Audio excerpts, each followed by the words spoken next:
Hello 10th class के students. तो कल हमने एक वीडियो डाला था ट्रिग्नोमेट्री के ऊपर। तो ट्रिग्नोमेट्री के ऊपर जो हमने कल वीडियो डाला था, उस वीडियो को बहुत सारे बच्चों ने बहुत कमेंट्स भी किया, बहुत अच्छा भी लगा वो सारे कमेंट्स को पढ़ करके। काफ़ी बच्चे जो एक्साइटेड हैं, काफ़ी बच्चे खुश भी हैं, क्योंकि अभी मैंने बहुत छोटा ही वीडियो डाला था, ट्रिग्नोमेट्री का एक जस्ट इंट्रोडक्शन था। तो आज से हम लोग थोड़ा सा लेंदी वीडियो भी बनाएंगे ताकि ज़्यादा से ज़्यादा सिलेबस को कवर कर सकें, क्योंकि थोड़ा सा लेंदी रहना जरूरी है, क्योंकि हाफ ईयरली का एग्जाम भी है, बहुत का एग्जाम अभी आने वाला है और हाफ ईयरली एग्जाम में ये सब सिलेबस है। हाफ ईयरली के बाद जो भी सिलेबस होगा थोड़ा सा अगर साथ साथ चलेंगे, थोड़ा अगर हम लोग आगे भी चलेंगे तो थोड़ा सा ज्यादा अच्छा रहेगा। तो कल के वीडियो के लिए हम स्पेशली थैंक्स करना चाहेंगे कुछ बच्चे, जैसे आदित्य और प्रियांशु, अभिषेक, है ना, उसके बाद जो है सो रवि, शुभम कुमारी, AR एंड रवि सिंह, में शिक्षण, जय कुमार, तुषार जायसवाल ने क्वेश्चंस का आंसर भी किया, थैंक्स तुषार, एंड साहिल, पूनम, इशिता, आरिफ, ऋषि ने क्लास 8 के लिए भी वीडियो का रिक्वेस्ट किया है। तो अभी 8, 9, 10 सबके लिए वीडियो बनाना है और उनका ये है कि अलजेब्रा के लिए, तो उनको भी हम जो है जल्दी 8 क्लास का वीडियो भी अपलोड होगा, है ना। प्रियांशु दुबे एंड बहुत सारे हैं ना, बहुत सारे बच्चों ने कमेंट किया है, काजल, समथिंग, राकेश, आदर्श झा, राकेश अगेन, तो बहुत सारे बच्चों ने कमेंट किया, है ना। तो बहुत सारे बच्चों का जिनका नाम नहीं ले पाए हैं, sorry for this, because time बहुत लिमिटेड होता है और बहुत सारे कंटेंट हैं हम लोग के पास। तो चलिए आज स्टार्ट करते हैं। कल के वीडियो में अगर जिस बच्चे को अगर आज से ये वीडियो मिल रहा है और वो कल का वीडियो नहीं देख पाए हैं, तो हमारे डिस्क्रिप्शन में, क्योंकि हमें लेक्चर फर्स्ट से है, तो उसका डिस्क्रिप्शन बॉक्स में हम उसका लिंक डाल देंगे ताकि आप स्टार्टिंग से देख पाए, है ना। तो आज हम लोग को ट्रिग्नोमेट्रिक रेशियो से थोड़ा आगे बढ़ना है। कल हम लोगों ने ट्रिग्नोमेट्रिक रेशियो को एक बार फिर से हम लिख देते हैं ताकि क्वेश्चंस बनाने में हमको काफी मदद मिलेगा। तो ट्रिग्नोमेट्रिक रेशियो में सबसे पहला जो रेशियो था वो था साइन थीटा। साइन थीटा का मतलब होता है परपेंडिकुलर बाय हाइपोटेनस। सेकंड में था कॉस थीटा। कॉस थीटा का मतलब है बेस बाय हाइपोटेनस, है ना। थर्ड में था आपका टैन थीटा। टैन थीटा का मतलब होता है परपेंडिकुलर बाय बेस। फोर्थ में था आपका ये सारे का रेसिप्रोकल। साइन थीटा का उल्टा था, that is cosec theta, and cosec theta इसी का ऑपोजिट होता है, that is h by p। And fifth में था that is the sec theta. Sec theta था h by p। And sixth में था that is the cot theta. Cot theta हो जाएगा बेस बाय परपेंडिकुलर। तो ये जो 6 रेशियो हैं, इन्हीं रेशियो से हमें सारे के सारे क्वेश्चंस भी बनाना।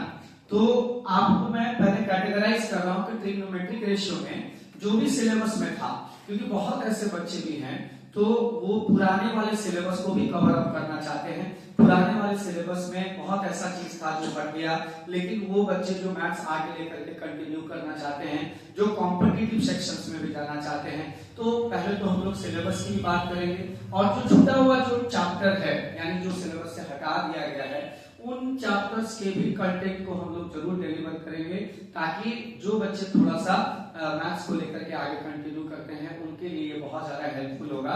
क्योंकि जो बच्चे 11-12 में जाएंगे तो उनको थोड़ा ना थोड़ा सपोर्ट मिलेगा ताकि वहां पर जाकर के उनको बहुत ज्यादा जो है समझने में परेशानी नहीं। तो सबसे पहले हम लोग ये देखें कि जो ट्रिग्नोमेट्रिक रेशियो है, यानी आपके बोर्ड के लिए, तो ट्रिग्नोमेट्रिक रेशियो में हमें जो चैप्टर्स का कैटेगराइजेशन किया गया है वो है that is the finding ratio. यानी फाइंडिंग रेशियो मतलब कोई एक रेशियो दिया हुआ रहता है, कोई एक रेशियो दिया हुआ रहता है और हमें दूसरा रेशियो निकालना होता है। कोई एक रेशियो दिया हुआ रहेगा, दूसरा रेशियो हमें निकालना होगा। तो एक तो ये है, जैसे मान लीजिए अगर आपको साइन थीटा का वैल्यू दिया हुआ है, आपको cos थीटा निकालने के लिए कह रहा है, tan थीटा निकालने के लिए कह रहा है, cosec थीटा निकालने के लिए कह रहा है। तो 6 में से कोई भी एक रेशियो आपको दिया हुआ रहेगा और बाकी पांचों रेशियो आपको निकालना है, कवर करना है। तो 6 रेशियो में कोई एक रेशियो दिया रहेगा और बाकी सारे रेशियो निकालना है। तो ये हो गया हमारा पहला, जो बहुत इजी है ना। दूसरा है, ये सारे जो भी टॉपिक्स आएंगे ना, इतना इजी तरीके से आप समझेंगे ताकि हम देखिए, सबसे पहले हमारा अपना एक स्ट्रैटेजी, हमारा अपना एक पढ़ाने का तरीका है कि जब आपसे क्वेश्चन बनने लगता है, जब आपसे क्वेश्चंस बहुत इजीली बनने लगेगा, तो आपको डिफरेंट यानी जो हार्ड क्वेश्चन है वो भी आपके दिमाग पे सेट कर लेता है। लेकिन आजकल क्या होता है, बच्चे जो है सबसे पहले कॉम्प्लेक्स क्वेश्चन, चूंकि जो हार्ड क्वेश्चन है उसके ऊपर वर्कआउट करने लगते हैं, जबकि उनका पहले बेस, चूंकि ये आपके लिए एकदम नया है ना, क्योंकि मैंने आपको कहा था कि पहले 9th में हुआ करता था, लेकिन ये आपके लिए एकदम नया है। तो आपको सबसे पहले इसके साथ रिलेटेड होना होगा, यानी आप इसके साथ पहले कनेक्ट होंगे, तभी तो आपको हार्ड क्वेश्चन में वो काफी हेल्पफुल होगा। तो पहले हम इजी क्वेश्चन देखेंगे, क्योंकि एनसीईआरटी में बहुत सारे ऐसे भी क्वेश्चंस हैं जो आपको बूस्ट करता है ताकि आप बना सकें। और फाइंडिंग रेशियो है, दूसरा एक रेशियो है जिसमें है आपका, यानी सेकंड वाला है, जिसमें हम आपका कह रहे हैं कि फाइंडिंग द वैल्यू, यानी एक्सप्रेशन दिया रहेगा, उसमें बहुत सारे एंगल्स का यूज होगा, 0, 30, 45, 60, 90, ये जो 5 एंगल हैं उस एंगल्स का इसमें यूज होगा और आपको उसके एंगल का वैल्यू यूज करना है, टेबल से आपको यूज करना है और उसको बहुत इजीली समझ लेना है।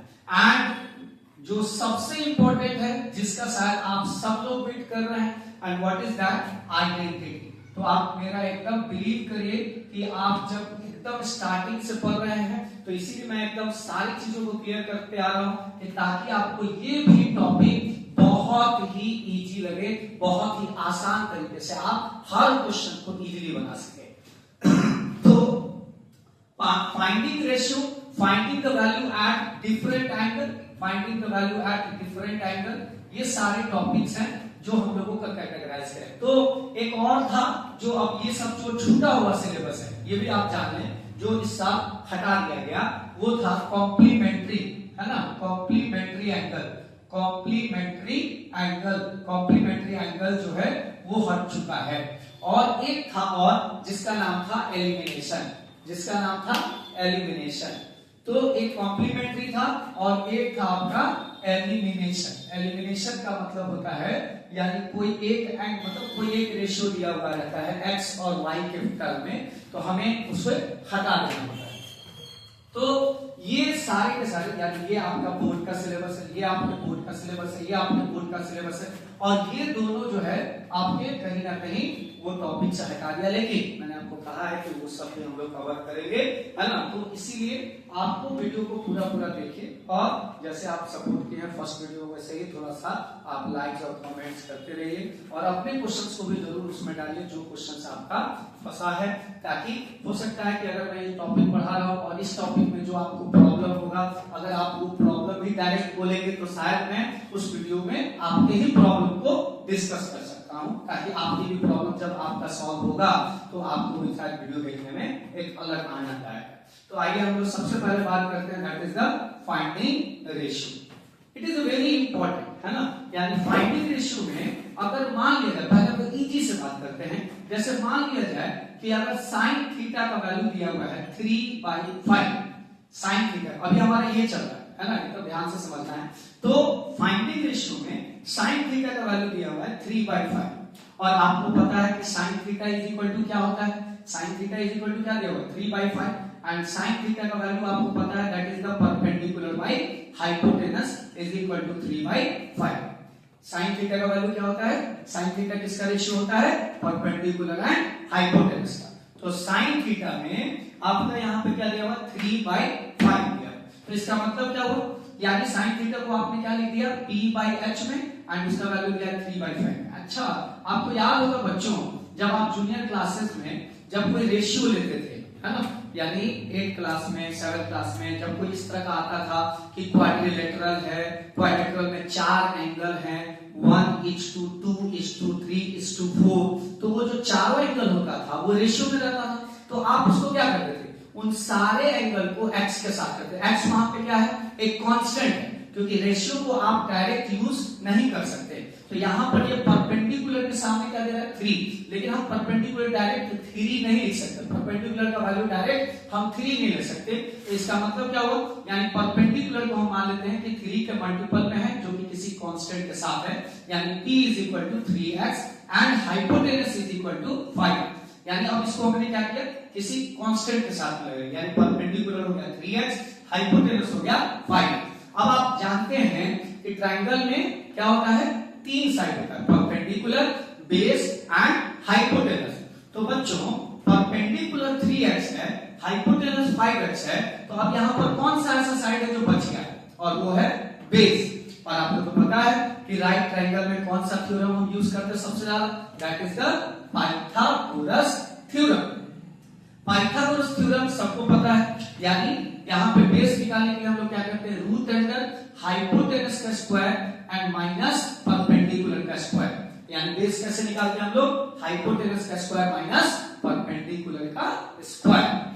फिर से एक बार ध्यान से समझिए, साइन थीटा का वैल्यू क्या दिया हुआ है 3/5 एंड साइन थीटा = क्या होता है p/h, यानी परपेंडिकुलर और हाइपोटेनस का रेशियो होता है।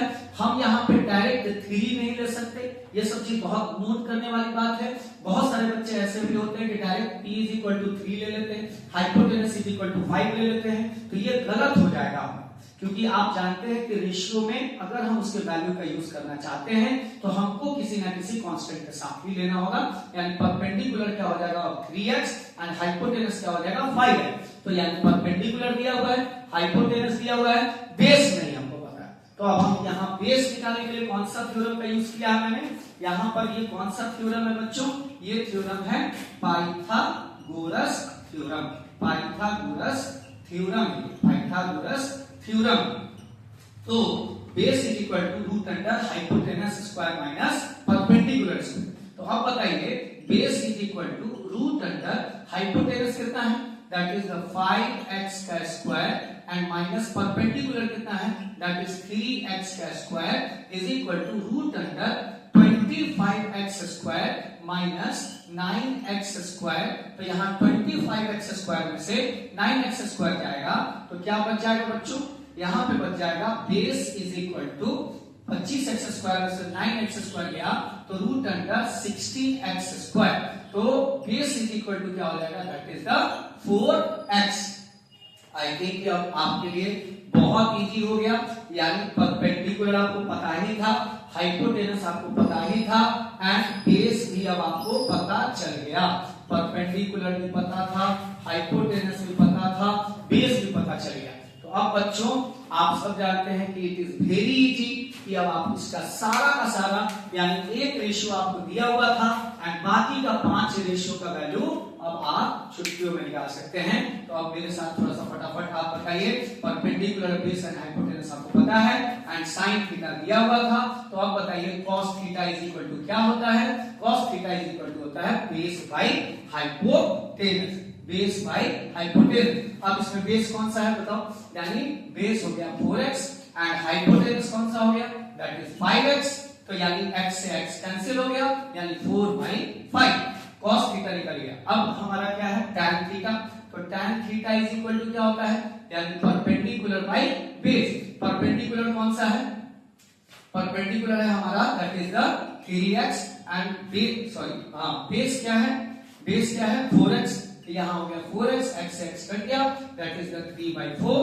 अब यहाँ पे हमको जब sin थीटा पता ही है, cos थीटा पता ही है, tan थीटा पता ही है, तो इसका मतलब क्या हुआ, अब तो आपको सारे ट्रिग्नोमेट्रिक रेशियो का क्या करना होगा, रेसिप्रोकल, यानी उलट देना है, सीधे सीधे उसका रेसिप्रोकल कर देना है। तो अब इट इज वेरी इजी, यानी sin थीटा का वैल्यू कितना है 3/5, तो cosec थीटा का कितना हो जाएगा बच्चों, यानी cosec थीटा = हो जाएगा दैट इज द 5/3, यानी sin का ही अपोजिट होता है, यानी 1/sin थीटा होता है।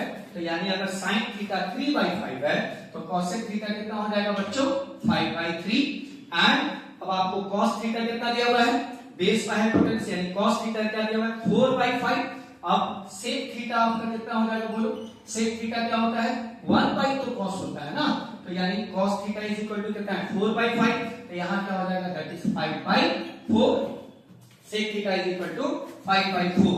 तो अब यहाँ पे हम निकालते हैं cot थीटा क्या होता है 1/tan थीटा, और tan थीटा का वैल्यू कितना दिया हुआ है जल्दी बताइए 3/4। अगेन यहाँ पे क्या हो गया 4/3। तो ये आपका पहला टॉपिक है, यानी जब भी कोई एक रेशियो दिया हुआ रहेगा आपको बहुत इजीली दूसरा सारा रेशियो बहुत इजीली बन जाएगा। यानी एक रेशियो दिया हुआ है और इस पे आपका जो एक्सरसाइज है वो है आपका दैट इज 8.1।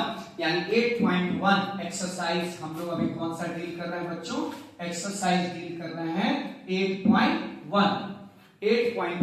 तो 8.1 में आपको इसी तरह के सारे क्वेश्चंस मिलेंगे।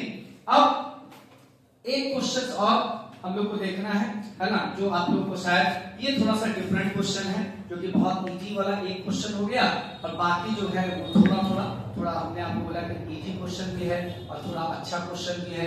तो आपको एक अच्छा क्वेश्चन भी मिलेगा, दैट इज द ट्रायंगल वाला एक फोटो दिया होगा एग्जांपल्स में। याद रखिए एनसीईआरटी का एग्जांपल्स भी बोर्ड के लिए बहुत ज्यादा इंपॉर्टेंट है। तो इसके एक एग्जांपल्स दिए हुए हैं, जो एग्जांपल्स बहुत ही अच्छा क्वेश्चन है और बहुत बार बोर्ड में पूछा हुआ है।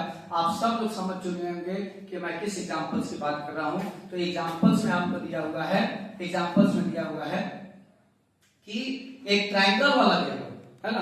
तो ट्रायंगल वाला अगर हम लोग एक क्वेश्चन की बात करें, है ना, एक क्वेश्चन की बात करें ट्रायंगल वाला में, जो एग्जांपल्स में भी आपका दिया हुआ है, सबसे पहले हम आपको एक वो वाला इजी वाला क्वेश्चन बता रहे हैं, और है ना, जो कि ट्रायंगल वाला क्वेश्चन दिया हुआ है। एक है दैट इज एग्जांपल नंबर 5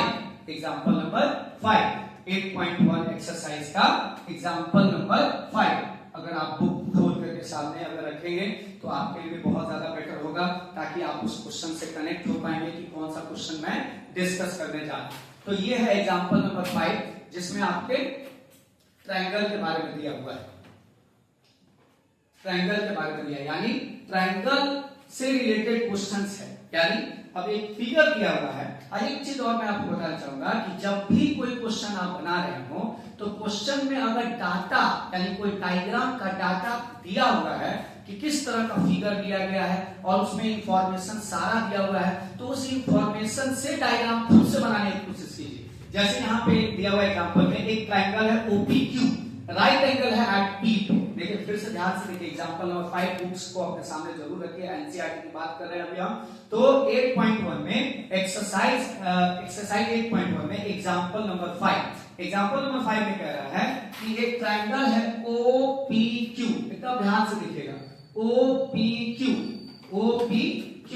इसको थोड़ा सा रब कर देते सबसे पहले। ये पहला वाला अभी चल रहा है 8.1 चल रहा है ना। तो अगर ये वाला क्वेश्चन है, इसी ये वाला जो क्वेश्चन अभी हम आपको बता रहे हैं, इस तरह के क्वेश्चंस आपको कंफर्म बोर्ड में देखने को मिलता है। तो एक ट्रायंगल है OPQ, right angle at P। देखिए इसमें सारा इंफॉर्मेशन दिया हुआ है। OPQ एक राइट ट्रायंगल है जिसमें एंगल आपका 90 डिग्री कहां पे है P, यानी O यहां, P यहां एंड Q यहां। क्योंकि राइट एंगल कहां पे बोल रहा था P पे, यानी 90 डिग्री कहां पे है P पे।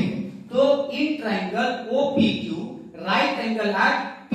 अब यहां कह रहा है OP is equal to 7 centimetre, यानी OP हमारा कौन सा वैल्यू है, एक राइट ट्रायंगल है। ये राइट ट्रायंगल में P पर 90 डिग्री है और OP का वैल्यू यानी ये वाले साइड का वैल्यू कितना दे रहा है 7 सेंटीमीटर, यानी OP का वैल्यू हो गया 7 centimetre.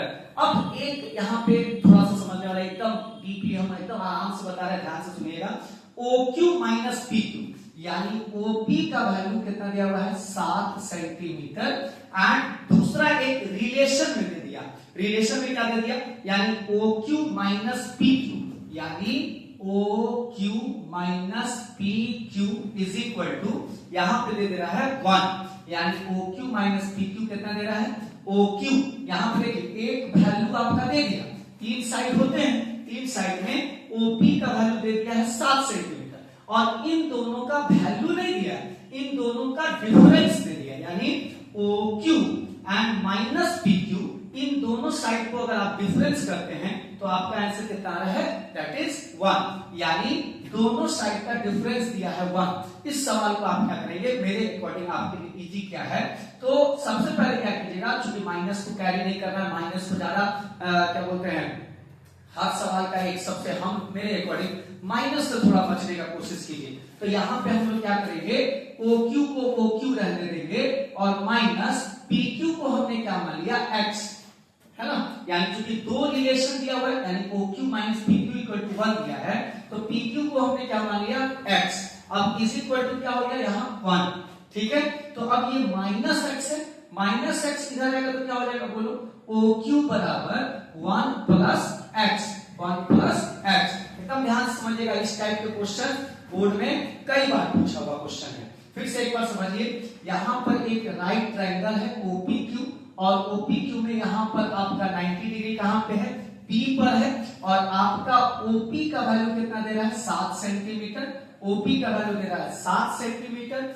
OP is equal to है, एक साइड का वैल्यू दिया हो और दो साइड का डिफरेंस, और कभी कभी सम भी हो सकता है, दो साइड का सम भी दे सकता है। तो यहाँ पे दो साइड का डिफरेंस दिया हुआ है, यानी OQ माइनस PQ का वैल्यू कितना दे रहा है, 1। तो यहाँ पे एक कोशिश करना है कि जो वैल्यू माइनस में दिया हुआ है उसी को आप x मानिए, यानी ये देखिए माइनस PQ है, तो PQ को क्या मान लिए हम, x, यानी PQ हमारा क्या हो गया, x। अब OQ इज इक्वल टू क्या होगा, माइनस x इधर आएगा तो क्या हो जाएगा, प्लस x, यानी OQ का वैल्यू क्या हो गया, 1 प्लस x। अब यहाँ पे थोड़ा वैल्यू लिख लेते हैं, OQ इज इक्वल टू कितना हो गया, 1 plus x, and PQ is equal to आपने क्या माना था, PQ, यहाँ पर देखिए PQ को क्या माना था, x, यानी तीनों साइड आपका लगभग निकल गया, दैट इज एक हो गया 7 सेंटीमीटर, एक हो गया x और एक हो गया x प्लस 1। अब हमको क्या करना है कि यहां पर क्या लगाएंगे, पाइथागोरस, क्या लगा देंगे, पाइथागोरस थ्योरम लगाएंगे। पाइथागोरस थ्योरम में अब हमको समझना है, पाइथागोरस थ्योरम में कि आपको पता है कि 90 के सामने क्या चलना है बच्चों, मैंने बताया था 90 के सामने, 90 के सामने, तो 90 के सामने कौन सा है, OQ। तो इसका पाइथागोरस थ्योरम कैसे लगेगा, यानी हाइपोटेनस, पाइथागोरस थ्योरम होता क्या है, हाइपोटेनस का स्क्वायर बराबर होता है perpendicular square and plus base square, होता है ना। तो अब यहां देखिए 90 के सामने कौन है, OQ, तो OQ का square is equal to OQ, यानी हमारा हाइपोटेनस कौन है, OQ, तो OQ का square is equal to OP square and plus PQ square. आएगा कि नहीं आएगा बच्चों, एक बार ध्यान से देखो, आराम से देखो, कभी घबराने की जरूरत नहीं है, क्योंकि ये मैंने बार बार कहा कि ये वाला एक क्वेश्चन बहुत बार एग्जाम में पूछा हुआ है, ये एग्जाम्पल में भी है और एक एक्सरसाइज में भी ये क्वेश्चन है, मिलेगा ही मिलेगा। तो ये एक आपका पूरा का पूरा ट्रायंगल है, और यहाँ पे कह रहा है कि एक आपका साइड यहाँ पे क्या दिया हुआ है, यहाँ पे साइड दिया है 7 सेंटीमीटर, और ये दोनों साइड का डिफरेंस दिया हुआ है 1, दो साइड का डिफरेंस दिया है 1, और एक साइड का, यानी जो भी माइनस में दिया रहे, अगर माइनस है उसी को आपको क्या मान लेना है, x। अब ये माइनस इधर आ गया तो OQ का वैल्यू हो गया 1 प्लस x, OQ की जगह पे लिख दिया 1 प्लस x, और यहाँ पर OQ की जगह 1 प्लस x, और PQ कितना हो गया, PQ को आपने माना था x। अब हमको क्या लगाना है, पाइथागोरस थ्योरम। तो hypotenuse square is equal to perpendicular square plus base square. तो अब यहाँ पे सबका वैल्यू रखेंगे, है ना, सबका वैल्यू रखेंगे। OQ जल्दी से बताओ कितना है, OQ क्या है, 1 प्लस x, यानी 1 प्लस x का whole square is equal to OP कितना है, OP इज इक्वल टू है 7 स्क्वायर एंड प्लस PQ कितना है, यानी x का स्क्वायर, क्लियर है, x का स्क्वायर। अब इसको अगर हम सॉल्व करते हैं तो इसको सॉल्व करिए, a प्लस b, ध्यान दीजिएगा, a प्लस b का होल स्क्वायर है, और a प्लस b का होल स्क्वायर क्या होता है बच्चों, आपको पता है, a square plus b square plus 2ab is equal to 7 का स्क्वायर कितना होता है, 49, एंड प्लस यहां क्या हो गया, x स्क्वायर, है ना। अगर कोई भी स्टेप में अगर आपको इस सवाल को फिर भी दिक्कत हो तो आपको कमेंट सेक्शन में जरूर लिखना है कि सर और इस टाइप के क्वेश्चन रिपीट कीजिए। वैसे एक एग्जांपल मैं बता रहा हूं, एक्सरसाइज में भी है ना। हम सारे क्वेश्चंस को, जो भी अच्छे क्वेश्चंस हैं वो सब क्वेश्चंस हम डिस्कस करेंगे, और जो थोड़ा सा इजी मुझे लगेगा वो क्वेश्चंस हम थोड़ा छोड़ेंगे, क्योंकि आपको भी पता है समय कम है। लेकिन अगर फिर भी किसी भी क्वेश्चंस में अगर आपको लगे कि सर ये क्वेश्चंस आप एक बार बता देना, तो क्वेश्चन नंबर आपको डाल देना है। और जैसे अभी हम ये बात कर रहे हैं, तो फिर आर एस अग्रवाल से भी मैं जितने अच्छे क्वेश्चंस अगर इस फर्स्ट जो भी अभी चल रहा है हम लोग का फर्स्ट टॉपिक यानी फाइंडिंग रेशियो, यानी हमको यहाँ पर 3 साइड अब निकालना है, और निकालना क्या है, यानी 6 रेशियो अब निकालना है, 6 रेशियो। तो यानी अब हमको सबसे पहले वो तीनों साइड चाहिए, एक साइड तो दिया है, 2 साइड चाहिए। तो अब हम यहाँ क्या करेंगे, 1 का स्क्वायर 1 प्लस एक्स स्क्वायर का एक्स स्क्वायर, एंड यहाँ पे हो गया प्लस 2x, एंड यहाँ हो गया that is 49 and plus x square.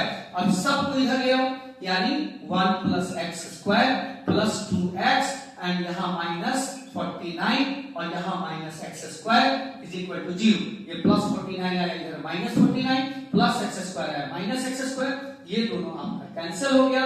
अब यहाँ क्या हो गया देखो, यानी 2x और माइनस 49 में से 1 जाएगा तो कितना हो जाएगा बच्चों, 49 में से 1 जाएगा माइनस 48 इक्वल टू 0, यानी 2x इज इक्वल टू का हो गया 48 and x is equal to हो गया 48/2, यहाँ आ गया 24, यानी 24 सेंटीमीटर। आपने x किसको माना था, आपने x किसको माना था, ये PQ को तो आपने माना था x, किसको आपने x माना था, PQ, और PQ का वैल्यू कितना हो गया अब, यानी 24 सेंटीमीटर, कितना हो गया 24 सेंटीमीटर। अब ये 24 एंड 1 यानी 1 प्लस x का वैल्यू कितना है 24, कितना है 25 सेंटीमीटर। एक बार मैं फिर आपको रिपीट करना, क्योंकि ये क्वेश्चन बहुत बार एग्जाम में पूछा हुआ है, तो एक बार फिर से देखिए।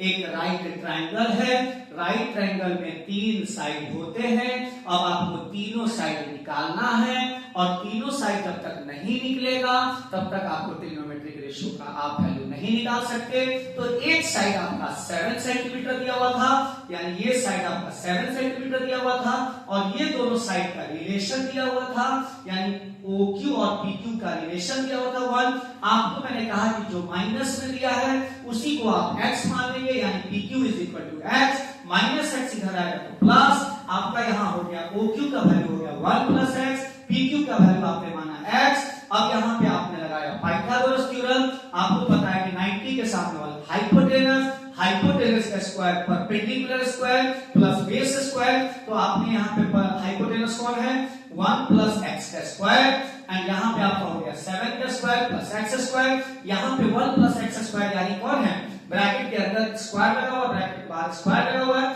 तो a प्लस b का होल स्क्वायर करेंगे, तो आपका यहाँ हो गया ये वाला, यानी 1 कौन है a, b कौन है x, तो a प्लस b का whole square a square plus b square plus 2ab, and यहाँ पे हो गया 7 का स्क्वायर 49, एंड यहाँ हो गया आपका x स्क्वायर। अब इसको सॉल्व करेंगे तो 1 plus x square plus 2x 49 plus x square, सबको इधर ले, यानी प्लस 49 इधर आया माइनस 49 प्लस x स्क्वायर इधर आया minus x square plus x square minus x square cancel हो गया, माइनस 49 में से 1 गया माइनस 48, एंड ये हो गया 2x, ये इधर आया 48, अब x इक्वल टू कितना हो गया 48/2 24 सेंटीमीटर। अब हमारा x का वैल्यू हो गया 24, एंड यहाँ पे हमने x किसको माना था PQ, PQ का वैल्यू हो गया 24, OQ का वैल्यू हो गया 25। तो अब हमारा तीनों साइड निकल गया, तीनों साइड निकल गया, यानी हाइपोटेनस भी निकल गया, परपेंडिकुलर भी निकल गया, एंड बेस भी निकल गया। तो आई थिंक बच्चों की अब आप लोगों के लिए ये बहुत इजी है, क्योंकि अब किसी भी राइट ट्रायंगल का जब आपके पास तीनों साइड मिल जाएगा, तो I think it is very easy to find out all the trigonometric ratio, sin theta, cos theta, tan theta, now it is very easy. तो अगर आपसे कोई कहता है कि नाउ अब sin थीटा कितना होगा, जैसे sin थीटा कितना होगा, sin थीटा अगर आपसे पूछता है sin थीटा कितना हो जाएगा, अब इसको हम रब कर रहे हैं। अब थोड़ा सा यहाँ पे देखिए sin थीटा कितना हो जाएगा, बहुत इजी है।